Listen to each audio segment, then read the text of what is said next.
پاکستان کی موجودہ سیاسی اور معاشی صورتحال انتہائی گمبھیر ہو چکی ہے۔ جس طرح سیاسی معاملات کنٹرول ہوتے نظر نہیں آتے ہیں، بالکل اسی طرح معیشت بھی کسی کے کنٹرول میں نظر نہیں آتی ہے۔ IMF کی شرائط پورا کرتے کرتے نگراں حکومت پاکستان کو مہنگائی کی ایسی دلدل میں دھکیل چکی ہے جس کے اثرات اب سڑکوں پر نظر آنے لگ گئے ہیں۔ ملک کو اس بحران سے کس نے دو چار کیا؟ سیاسی جماعتیں اس کا ایک دوسرے پر الزام لگاتی ہیں۔ تاہم ایسے منظر نامے میں چیئرمین پاکستان تحریک انصاف کی سیاسی اننگز کو بڑی اہمیت دی جا رہی ہے۔ اٹک جیل میں قید کے دوران غیر ملکی میڈیا کی جانب سے دعویٰ کیا جا رہا ہے کہ عمران خان کو جیل میں قتل کرانے کی سازش تیار کر لی گئی ہے۔ یہ سنسنی خیز الزام ملک میں پاکستان تحریک انصاف کے سربراہ کے قریبی ساتھی نے لگایا ہے۔ ڈاکٹر سلمان احمد طویل عرصے سے عمران خان کی انتخابی مہم کے انچارج رہے ہیں۔ انہوں نے الزام لگایا ہے کہ ایک قاتل کو اسی جیل کے اندر رکھا جائے گا اور عمران خان پر حملہ کیا جائے گا۔ غیر ملکی میڈیا کے مطابق مسلم لیگ نون کے رہنما عطا تارڑ کی گزشتہ پریس کانفرنس بھی عمران خان کے لیے خطرہ بن سکتی ہے، جس میں مذہبی منافرت کی بات کی گئی تھی۔ ڈاکٹر سلمان احمد نے مزید الزام لگایا کہ خان کی جان کو جیل میں قید مذہبی انتہا پسند سے خطرہ تھا، جسے مہلک حملہ کرنے کے لیے رکھا گیا ہے۔ انہوں نے کہا کہ جب بھی خان کو ضمانت ملے گی اور وہ جیل سے باہر نکلیں گے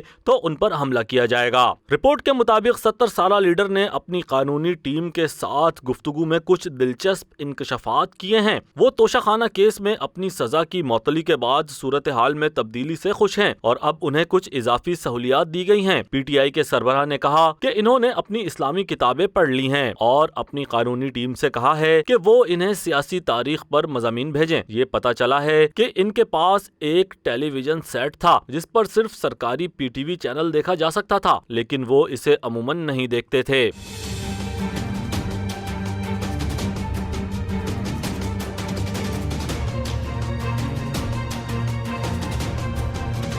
ایک طرف تو عمران خان کی جان کو خطرہ قرار دیا جاتا ہے تو دوسری جانب ملک میں ایک اہم ترین گرفتاری کی بھی باز گشت سنائی دیتی ہے۔ اسلام آباد میں موجود ایک اہم ذرائع کا کہنا ہے کہ پاک فوج کے 2 اہم ترین افسران کی مدت ملازمت میں توسیع بھی کر دی گئی ہے، جبکہ پاکستان تحریک انصاف کے چیئرمین عمران خان کے قریب سمجھے جانے والے ISI کے سابق چیف فیض حمید کی گرفتاری بھی حالیہ دنوں میں متوقع قرار دی جا رہی ہے۔ ذرائع کا کہنا ہے کہ جنرل فیض حمید کی کئی ماہ سے مانیٹرنگ کی گئی ہے اور کئی ایسی رپورٹ سامنے آئی ہیں جن میں ان پر سنگین الزامات عائد کیے گئے ہیں۔ سیاسی معاملات پر گہری نظر رکھنے والے ایک ذرائع کا کہنا ہے کہ ماضی میں سابق وزیر اعظم حسین شہید سہروردی کو 1962 میں جنرل ایوب خان کی فوجی حکومت نے ان کو غدار قرار دے کر گرفتار کر لیا۔ یہ گرفتاری ایک ایسے فوجی ڈکٹیٹر کے حکم پر ہوئی جو 1947 میں برطانوی حکومت کا تنخواہ دار ملازم تھا، جبکہ سہروردی نے برطانوی حکومت کی خواہش پر بنگال کو ہندوستان میں شامل کرنے کے بجائے پاکستان میں شامل کرنے کا فیصلہ کیا، جس کے باعث بنگال تقسیم ہو گیا۔ قائد اعظم کے پاکستان میں حسین سہروردی کو غدار قرار دے کر گرفتار کیا گیا اور آج حالات بالکل ماضی کی طرح کے دکھائی دیتے ہیں۔ سیاسی مبصرین کے مطابق سیاسی حالات کو سمجھنے کے لیے حسین سہروردی کا جیل سے لکھا جانے والا، جو کہ بیگم شائستہ سہروردی اکرام اللہ نے اپنی کتاب حسین شہید سہروردی اے بایوگرافی میں شامل کیا ہے، کو پڑھنے کی ضرورت ہے۔ اور اس وقت ملک میں ڈائیلاگ شروع نہ کیا گیا تو حالات کسی کے کنٹرول میں نہیں ہوں گے۔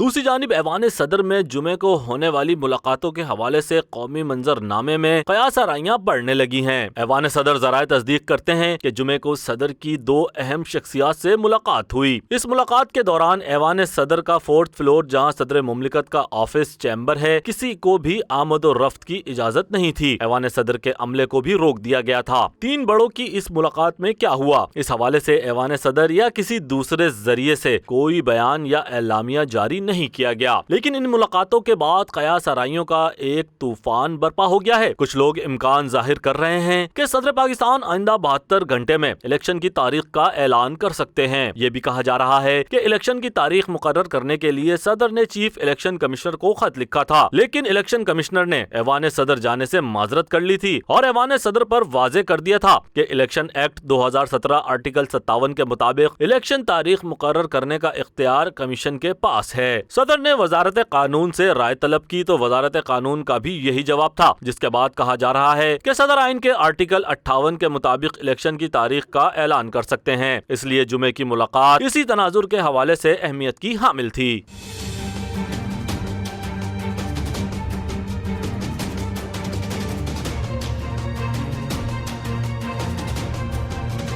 ملاقات کا ایک اور پہلو army act official secret act میں ترمیم کے ضمن میں ہے، جس پر صدر نے ٹویٹ جاری کی تھی کہ انہوں نے توثیقی بل پر دستخط نہیں کیے تھے، جس کے بعد یہ بل اسقط قانون بن گئے تھے۔ اور ایک تیسرا پہلو صدر کے عہدے میعاد کے حوالے سے ہے۔ صدر الوی کے عہدے صدارت کی میعاد 8 ستمبر کو مکمل ہو رہی ہے۔ مبصرین کا یہ کہنا ہے کہ تاریخ کے حوالے سے الیکشن کمیشن بھی آئندہ ہفتے عام انتخابات کی تاریخ کا اعلان کر سکتا ہے۔ اگر ایوان صدر اور الیکشن کمیشن سے الگ الگ تاریخوں کا اعلان ہوا تو ایسی صورت میں ابہام دور کرنے کے لیے فیصلہ سپریم کورٹ میں ہوگا، جہاں انتخابات 90 روز میں کرانے کے لیے Pakistan bar council, supreme court bar, Jamaat Islami اور پی ٹی آئی سمیت دیگر اپیلیں سماعت کے لیے موجود ہیں۔ سیاسی اور معاشی بحران میں پھنسے پاکستان کے لیے آنے والے دن اچھے ہوں گے یا مزید کوئی بحران جنم لے گا؟ Prime news, Karachi.